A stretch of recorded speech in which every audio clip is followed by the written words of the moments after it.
My name is Dax McGowan. Of course, I work with the 10th Judicial Drug Task Force. I'll give you a little bit of rundown of who we are. I don't know if you're familiar or not. Our office consists of about 8 sworn agents. What we do is nothing but drug crimes. We're actually self-funded.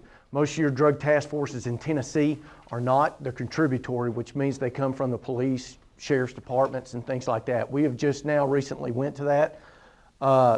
We have got Cleveland's drug unit now. We got Bradley County's drug unit, and we're working on the ones that are in north, like McMinn County. If you're not familiar with Bradley, McMinn, Monroe, and Polk counties, Bradley, of course, is Cleveland. McMinn, Athens, these are the big cities that are there. Monroe, Sweetwater, and Polk counties, you're right next to you with the Ocoee River. Like I said, all we do is drug crimes. We've got two different types of agents. You've got myself, which I work criminal interdiction. You see the Tahoes and the black Charger on the interstate. That's us, me and a partner. And we've got case agents. What those case agents do is they do search warrants, buy bust, undercover work, working informants to get in these houses, and a slew of other things, prescription frauds, things like that. They also work those. We're kind of stretched pretty thin with 8 people trying to work 4 counties. But we do the best we can. We work real closely through other police departments and sheriff's departments. We get our police powers because we work through the state of Tennessee through the DA's office. So basically the district attorney is my boss. Under him will be a director, and then we have a lieutenant and a sergeant. Like I said, all we do is drug crimes. We'll do some, if somebody asks us to come aboard, maybe some homicides. I've worked a couple homicides with some departments, some recent homicides, especially if they involve overdoses or anything like that. We'll work with the police department that asks us to come in. Most of the time we kind of stay away from that stuff because that's not our forte. We're not homicide detectives. I guess the biggest thing that we'll talk about are the growing trends that are in the communities. I'm sure you guys are probably across the nation. I mean, there's no telling where you guys are from. Is anybody from Cleveland? Is anybody, you're from Cleveland? Okay. Okay, where'd you graduate? Walker Valley. Okay, yeah, schools. The dope that we're seeing here, of course, is marijuana. That's pretty much everywhere. We have a real high pain medication abuse, especially here and in McMinn and Monroe, actually all 4 counties. You see a little bit more. Sometimes we get a little bit more calls in Bradley County and Cleveland because it's such a high population. You're seeing that methamphetamine has exploded. Used to, methamphetamine was cooked. I know everybody probably has heard of Clan Labs, methamphetamine labs. Back in the early 2000s, my career started in 01, so I got in late. The 90s was pretty popular with Clan Labs. And what these were, just labs to cook methamphetamine. We'll start with methamphetamine. The labs have kind of went downhill, and I'll get to that here in just a second. In the early 2000s, you had methamphetamine labs, and it consisted of a long process. I mean, it was like hours. They had to go through different stages to cook methamphetamine. With that, the only thing that is necessary to make methamphetamine is pseudoephedrine, okay? You have to have pseudoephedrine. If you don't have pseudoephedrine, you don't have methamphetamine. What they would do is break down the pills. They would go through a list of chemicals, a process to extract the pseudoephedrine and make methamphetamine with all the chemicals. That used to take a long process. In about the middle of 2000, it's probably a little bit before, but you started seeing it a little bit more from 07 to about 10. You started seeing what they called shake and bake. Does anybody know what a shake and bake lab is? Has anybody ever heard of it? Shake and bake lab is I take a water bottle, and most of the time they would like to use Gatorade bottles because the pressure. They would add all the ingredients into this one bottle, shake it, and they would gas it off and continue to gas it off. Once they got to a certain point, they yielded methamphetamine. These are highly dangerous because they contain Coleman fuel and lithium strips that you get from batteries. You can go to any Walmart, and in a matter of probably 15 minutes, I could have everything it took to make methamphetamine. It's that easy. What they would do is get people, you'd take 5 people, they'd go into Walmart. This guy has a list, a shopping list. This guy has a shopping list. This girl might have a shopping list, and they'd go in and buy it together.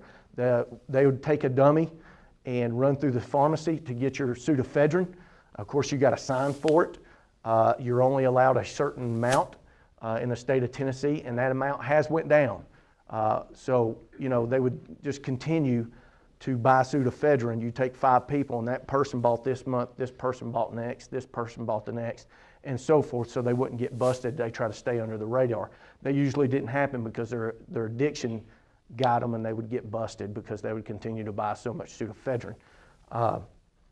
The Tennessee methamphetamine database was a good way for us to find these people that were buying over limits of pseudoephedrine. You have to present your driving license. It's there. There was multiple warrants that were going out on people. Even people that didn't cook methamphetamine or smoke methamphetamine were buying because they were getting $75 per box.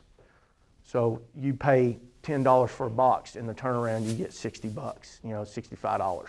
So a lot of people were using that. They were using these people because they were low on times and needed some cash.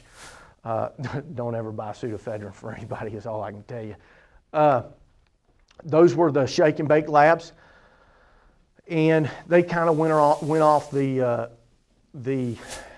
market for a little bit because of the extreme. I guess we were wearing them out. Boom! These local motels, we were wearing them out all the time. Now it's went from there to Mexican ice. They call it Mexican ice. It comes from Mexico, of course. They're making super labs. These are huge labs, probably the size of this room, if not bigger, and they're making methamphetamine in these places. They get the pseudoephedrine majority of the time from China. China will ship it over, and they'll do their business. It still happens out in rural parts of Mexico. They package it. Do y'all ever watch Drug Wars? Anybody ever watch Drug Wars? Some of those, if you get a chance to watch Drug Wars, I think it comes on Fusion or whatever, Fuse, something like that, TV. It's pretty good about the Mexican and the drug wars, the Mexican ice. We're having a big influence of Mexican ice here in all 4 counties. A recent bust that we just did, just probably not even as a crow flies, about 2 or 3 miles from here, we busted 5 pounds of methamphetamine, and that's in Cleveland, Tennessee. So, and we're not that big of a city, and 5 pounds is a lot of dope, a lot of dope. If y'all have any questions, raise your hand. I'll answer your questions. No big deal. Let her rip. How do you distinguish it as coming from Mexico, like Mexican ice? How do you know exactly that's what it is when you see it? You don't know that, unless you do the interviews with people, you don't actually know. But those large amounts like that, okay, say that I buy a box of pseudoephedrine, I'm only going to yield like a gram or 2 through that box, okay? We're talking about 5 pounds. 5 pounds of ice, majority of it will come because that is a lot of ice, and it's taken a lot of pseudoephedrine to make that. And through the interviews, through the large amounts, the way it's packaged, you can tell because these drug cartels love to put their signature stamp on the kilos. There was actually a kilo in the house, kilo 2.2 pounds. There was a kilo in the house. He was using it on his weight bench. He had it sitting there. It's through the interviews is about the way that you'll see. You don't see a lot of that being made in the U.S. Because of that amount is hard to hide under the radar. If you make it, it's going to take you a while, and you've got to have a lot of chemicals to make that much pseudoephedrine or methamphetamine. You got to have a lot of pseudoephedrine to do it. Some ways that they are sneaking it in. I work through a criminal interdiction unit, which I'm on the interstate, so what we see, I mess with a little bit of local people if I'm asked, but we work cartel basically, smugglers. So we're hitting kilos. My partner, he's phenomenal. The guy's had like 2 $1.5 million licks, multiple kilos. I just started the criminal interdiction unit last year. I was a case agent, so I'm just kind of getting the feel for it. Heroin, we've popped some heroin, but these cartels are bringing a ton of that stuff. And you'll see it, you see source towns for source dope. So what'll happen is Mexico, the cartels will send it over. Usually you'll see it distributed through like your border towns like Brownsville, McKaysville. It'll go through Houston up to Atlanta, Houston back out to the west. They'll sneak it over on the west side of the borders of Mexico. But it's just a lot of dope that we're getting methamphetamine wise. It's cheap. You get so much of that stuff. It used to be expensive for the Mexican eyes. It's not so much. So it's pretty cheap. The second, everybody's got marijuana problems. It don't matter. Colorado, everybody. It don't matter if it's legal or not. They have marijuana problems. You'll see, I went to public school. I don't know if y'all have been to public or private. Man, it was everywhere. Marijuana's everywhere. It doesn't matter where you go. You're going to have a problem with marijuana. It's predominant wherever. The second one that we're seeing a lot of course, is prescription medicine. Your pain pills. The new pain pill that's on the market is Opana. I don't know if you can see that coming through the Tenova or whatever, but we've got a bad problem of pain medication as well. You had a lot, once again, early, you had a lot of doctors that were just prescribing these pain medications, and I don't think they were up to date and knowledgeable about how to prescribe them and what dose to prescribe them at. So they just started just loading people up. At one time, you could get 5 refills at $120 a pop. So if you went and seen the doctor, you get 120 pills, you get 5 refills. It was just damaging to this community. The Schedule 2s, you've got a couple schedules. You got 1 through 6. Schedule 2s are your methamphetamine, of course, like we talked about.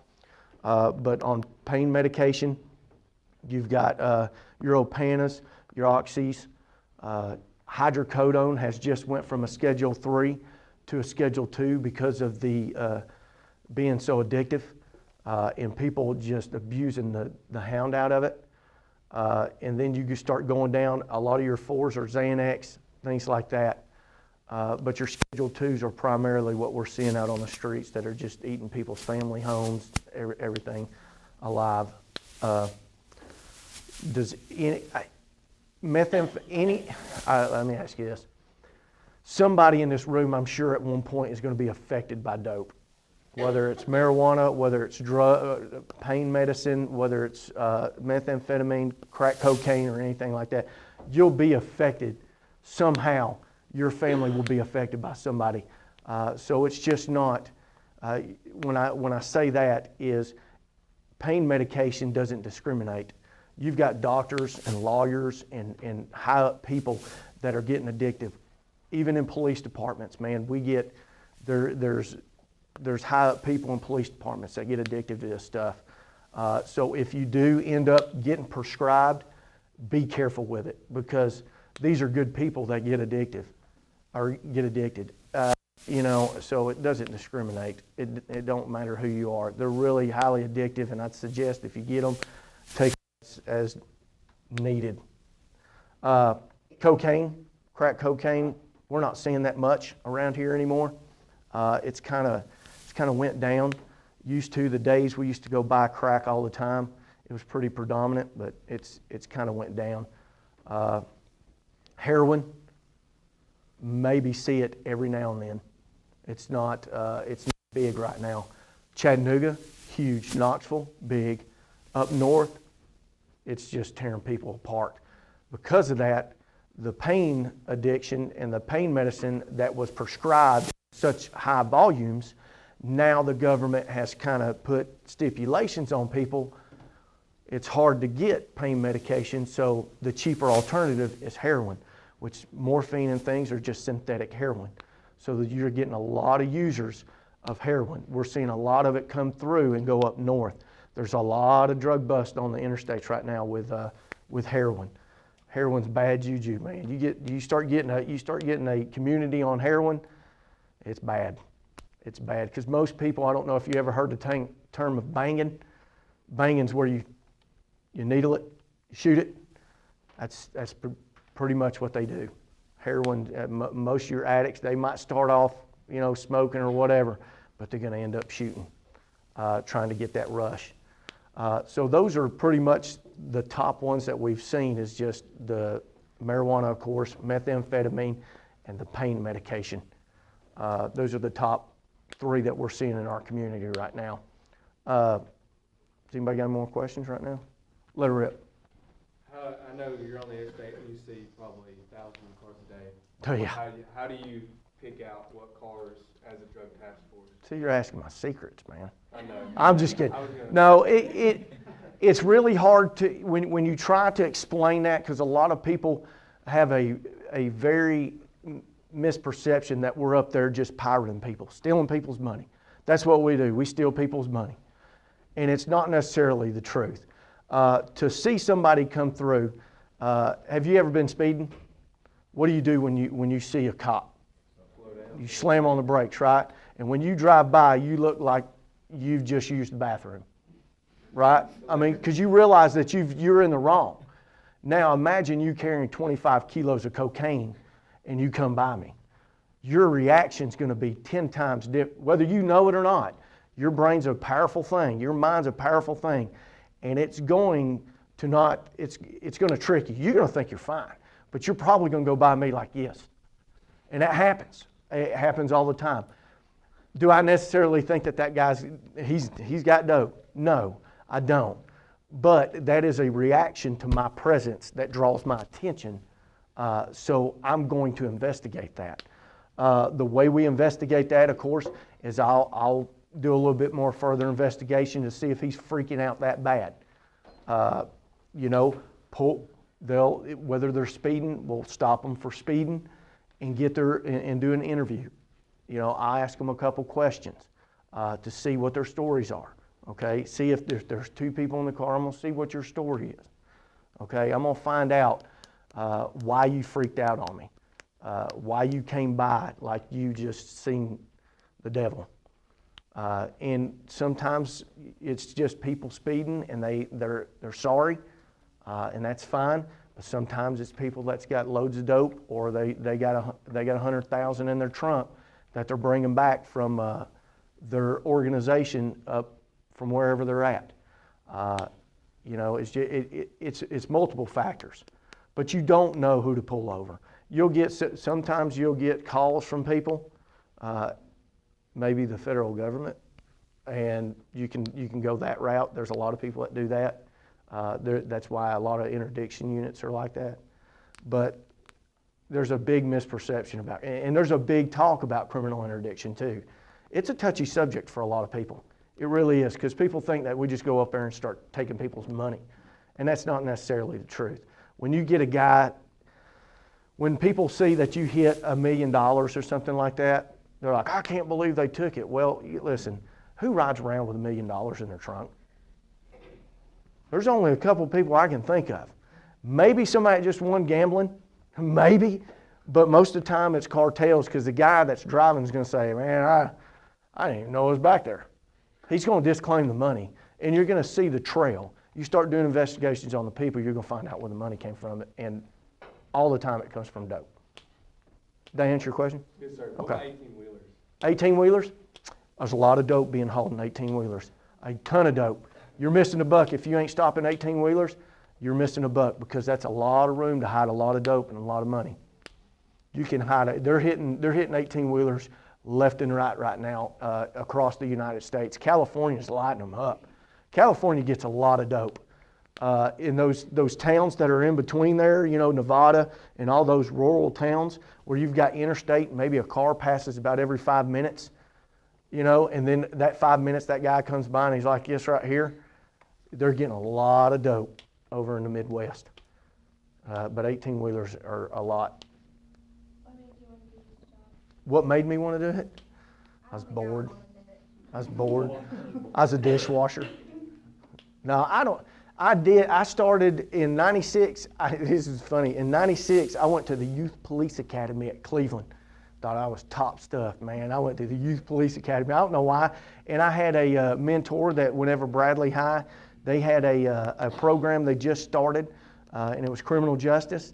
And the guy that was doing it, an older man, when I got out of high school, a little bit about myself. Have y'all ever heard of Old Fort Restaurant? That's my parents. We own that. So I was working there after high school, but the guy kept coming in and bugging me, and I was like, well, okay, it sounds better than cooking. So that's how I got into it. To be honest, it was always something I wanted to do, but I just never thought about it until. No, you're not interrupting. Let her rip.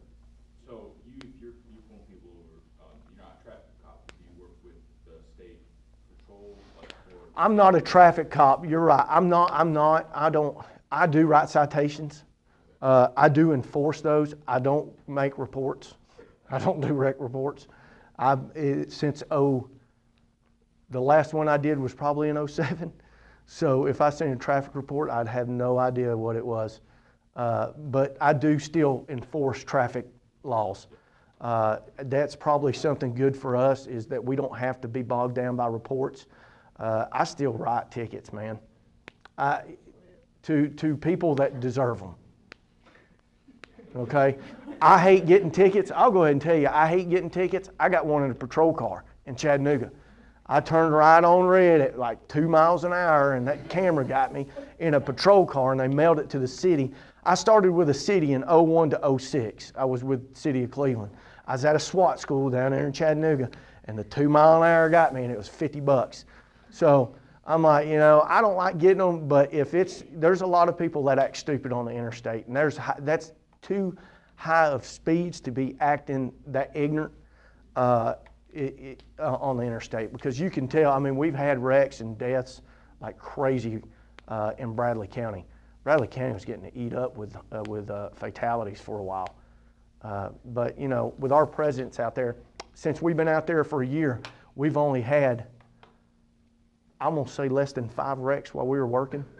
So our presence does help. What stretch is the highway? I can cover anywhere from the point of, where are you going with this, man? Is there a color of car you pull over and another color? Yeah, exactly. Where you drive? No, I cover from the Bradley County line, and I can go all the way up to Monroe County, past Exit 60. There's another criminal interdiction unit. Monroe County's got 2 guys. I don't know if y'all have heard the latest, but in Monroe County they had a dog die. They were chasing a suspect in the National Forest who ran from them, and one of the interdiction units had his dog with him, and they tried to cross one of the creeks in the National Forest up in Tellico, and he couldn't hold on. They've been tracking him for miles, and the dog got swept down and the dog died.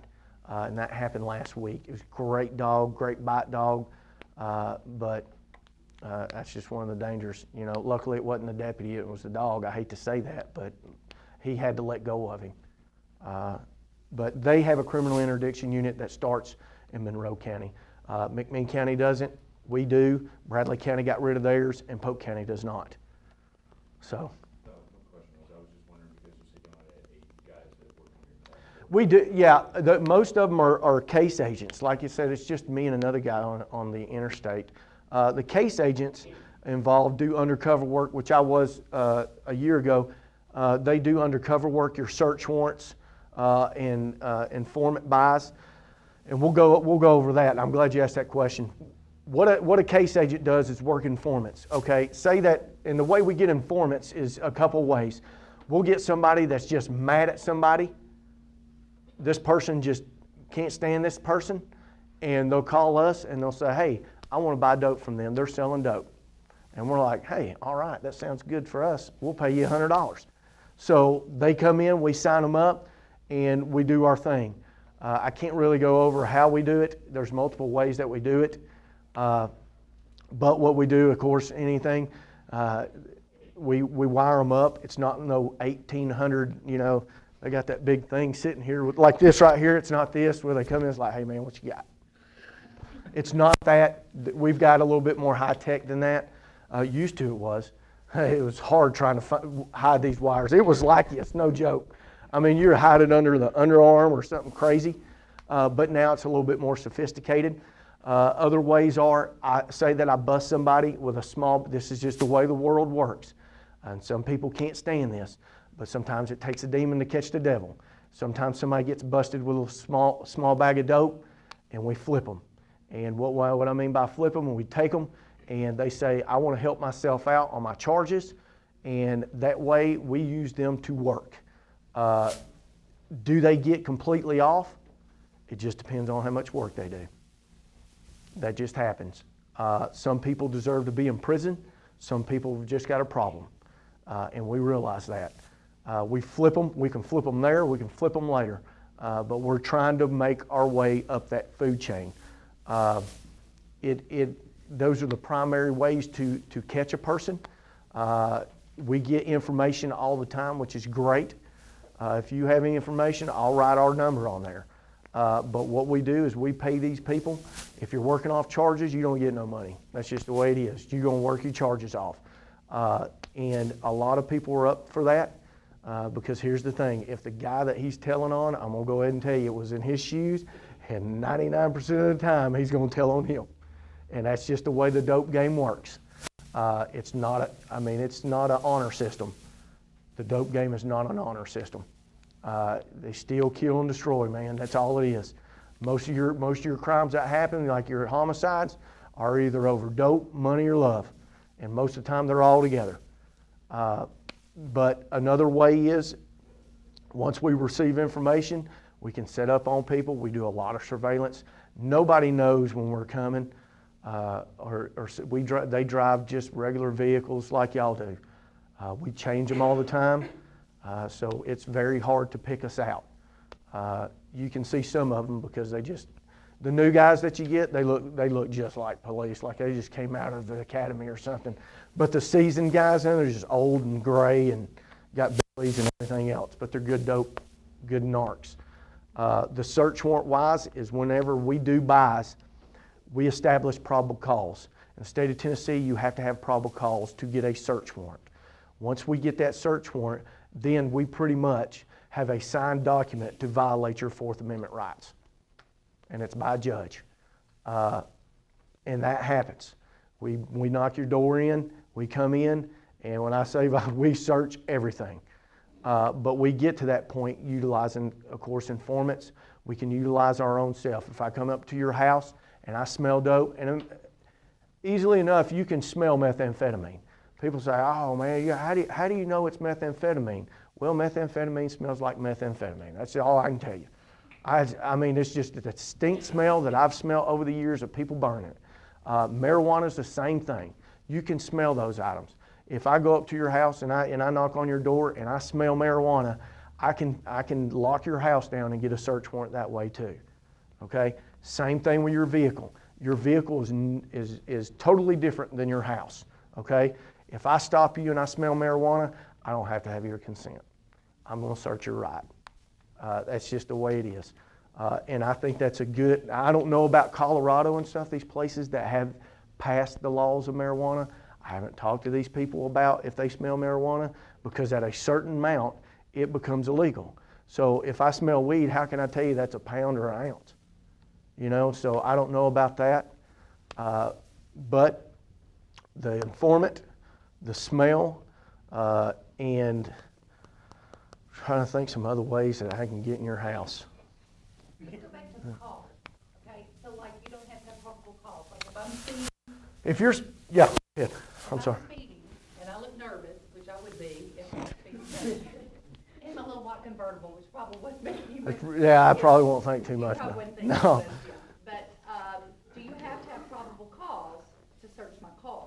Yes, I have to have probable cause. Cause be? If I smell, if I see, if I can articulate through my training and experience anything in your vehicle that I can show the court that in my training experience is used for marijuana or used for dope or used for anything like that, then I can search your car without your permission. Will I ask? All the time. If I smell it, I'm still going to ask. Just kind of see if you're being cooperative or if there really is something in there, because most people will be like, no, you can't search it. But You don't.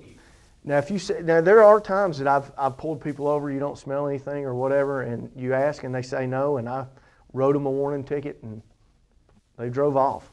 I mean, it's just the way the game is. Do they have to agree before you discuss? Yes, if I don't have the probable cause. Okay. If I don't have probable cause to search your car, yes, they have to give me permission to search the vehicle. But with us, I have a dog on standby all the time. My partner has a canine. He sniffs for 4 odors, and that's methamphetamine, marijuana, heroin. I say meth, heroin, cocaine, and marijuana. Yeah, 4 primary drugs. He can't sniff for pills. But usually what happens is, more than likely, what goes with pills is another drug anyways. So now, on the penalties on doing dope, a half ounce, under a half ounce in the state of Tennessee is considered a misdemeanor amount. It's $11.29 and it's a couple $100 fine. That's it. It's basically like a traffic citation.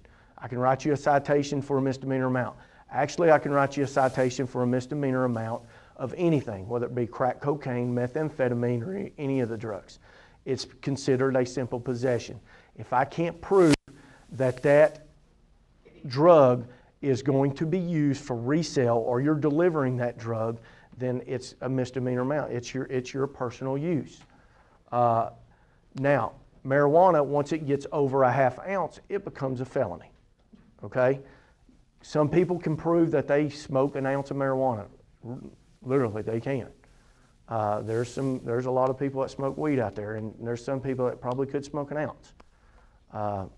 But when you get over that, you get into felony amounts, and you go from E all the way up to A. Most of all your Schedule IIs, which I told you were the pills, methamphetamine, and cocaine, are Schedule II. You get a B felony. Right below A, 8 to 12. Now, if you get caught your first time, usually in the state of Tennessee, you're gonna receive some type of probationary period. You will see a little bit of jail time, okay? But of course, these state jails are just absolutely loaded down with people. You'll see a little bit of a jail time, but you'll see a lot of probation. Probation, that's what's bad is probation, man. People violate probation all the time, even though they're off of it, and they get put in and they get kicked right back out. It's just the way the system is because there's so many people. So many people have got busted for something, and it's not even necessarily dope. You got people on driving offenses. You got people burglaries and stuff like that. They're just way overcrowded. Most of those people are using dope.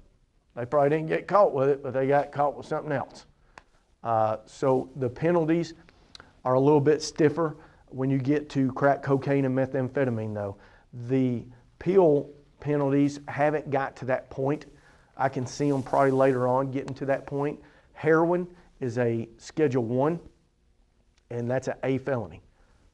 So you're pretty much done at that point. If you get a certain amount of methamphetamine or a certain amount of cocaine or a certain amount of pills, it can bump it up to a felony, just like that. And then that's when you're pretty much done. A lot of the times that you see, and this is another penalty-wise, you see guns. We've got a task force member from the ATF that's in our office who does guns. If you get caught with a gun in the possession of dope and you're selling it, it's minimum mandatory. You don't have no probated sentence. You're going to do a minimum mandatory, whatever that fine or whatever that DA, whether you plea bargain or go to court, what you're going to get. So you can see the interest of people wanting to work their charges off and be informants. Does anybody have questions on informants? I figured somebody to ask about an informant.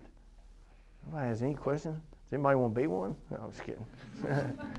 Hey, it pays good. Listen, there are informants out there that make a lot of money, and there are federal informants that make money, and that's all they do. And some of them make good money, but you put yourself, they're just in the dope game. Everybody hears that word, snitches end up in ditches. We ain't had nobody end up in a ditch. So, I ain't had anybody end up in a river yet either.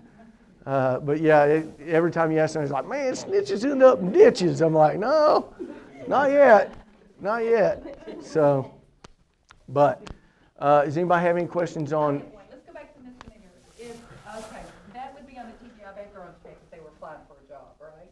Yes, unless you get it expunged. If you get it expunged, you don't have it. Is that judicial to good order? Do what? Is that judicial to good order, like if they worked it off with If they work, if you get busted and you work it off with me, I have to take everything that you do to the district attorney himself. The district attorney has the final say-so, and the assistants do too, the ADAs. They have the final say-so into saying, well, you know what, they've worked their, you bring them this packet of showing, hey, he's got this guy, this guy, this guy, and this guy, and all he had was a little bag of dope. Well, sometimes the district attorney say, you know, we're not going to charge him, but tell him if he messes up again, we're going to come back and indict those charges. So they still have to stay clean, although they didn't get charged.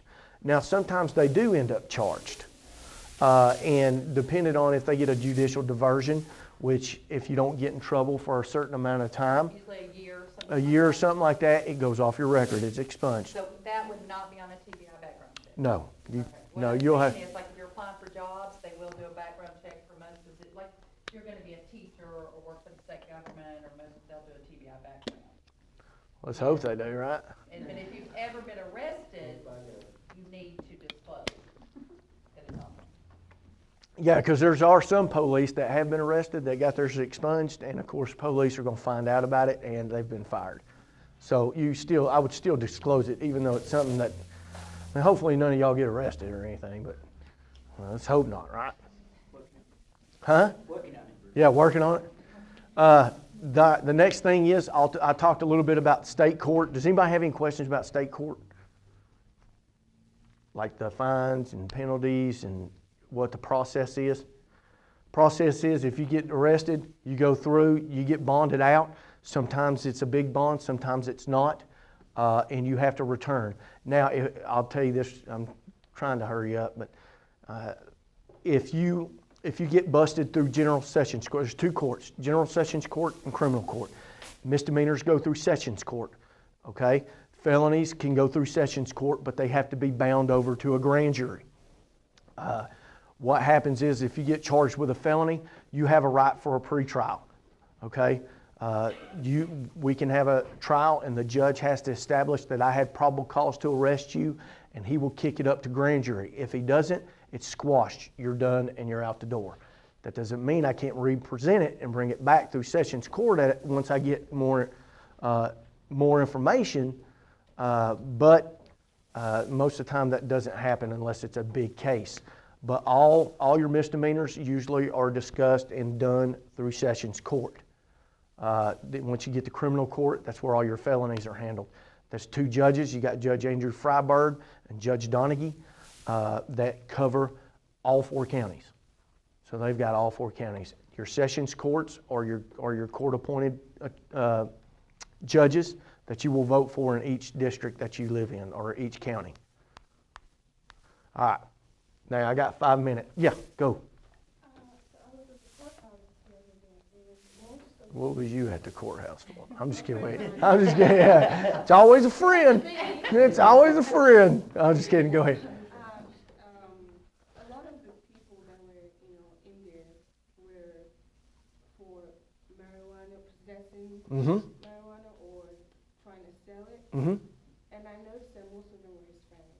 Mm-hmm. So the statistics of, do they I affect would- like your jobs or how you catch? You see a different thing. I'll put it to you like this. Certain drugs have certain appeal to certain people, I guess you could say. Like the marijuana back in the day was coming from Mexico. And it still does. Now, don't get me wrong, there's a predominant high amount that comes from Mexico. But what they say, and this is the word on the street, I'm going to tell you how they told me, the gringos have took over. The white people have taken over the distribution of marijuana. Why? Because they've made it more potent, and they have chemists, of course, and you've got a lot of these like California and stuff where it's legal.